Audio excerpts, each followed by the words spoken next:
I work the night shift at a small motel just outside of Forest. Most nights are quiet, too quiet. Just the hum of the old fluorescent lights and the occasional car passing on the highway. Sometimes travelers stop for a room, sometimes truck drivers. But about 3 months ago, something strange started happening. It began with a phone call.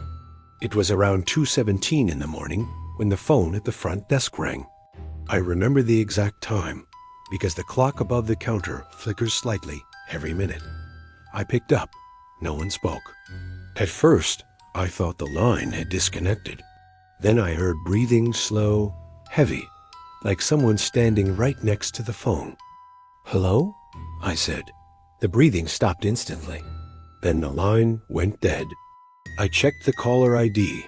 It was coming from room 6. The problem was, room 6 was empty.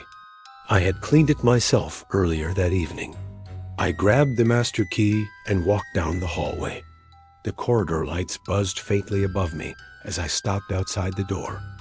Room 6. Everything was silent. I knocked. No answer. I unlocked the door slowly and pushed it open.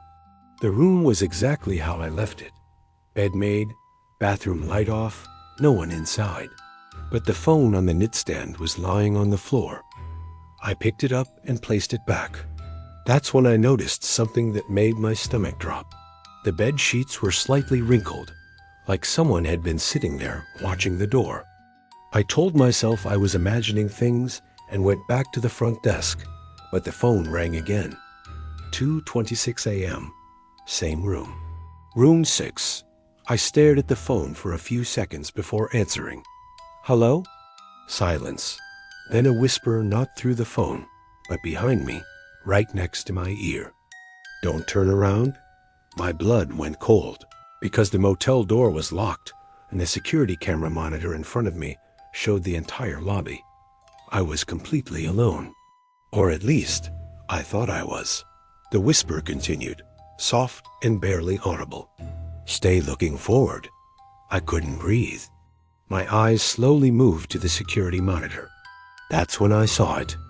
Behind the front desk, right behind my chair, there was a figure standing there.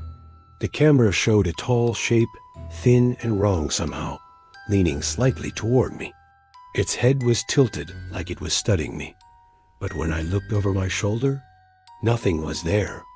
The whisper returned, closer this time. "You looked." The phone slammed against the desk. The lights in the lobby flickered violently. For a split second, the camera feed glitched. And when it came back, the figure on the screen was gone. But something else appeared. All the motel room doors down the hallway were slowly opening, one by one. Room 1, Room 2, Room 3, Room 4, Room 5, and finally Room 6. The door opened completely. The hallway camera caught something crawling out. Not walking crawling. Too fast. Too many limbs. Moving directly toward the lobby. The whisper came again, right beside my ear. "You shouldn't have answered." I ran. I didn't even grab my jacket. I left the building and drove until sunrise. When the police went back to check the motel later that morning, they said everything looked normal. Every room was empty. The cameras showed nothing unusual, except for one thing. At 2:26 a.m., the footage clearly shows me sitting at the desk, talking to someone, leaning slightly to the side as if I was listening to a person standing right next to me. But the camera shows only one person in the room, me. The motel closed a week later. But sometimes I still wake up at night to the sound of a phone ringing, always at the same time, 2:17 a.m. And every time I answer, I hear breathing right behind me.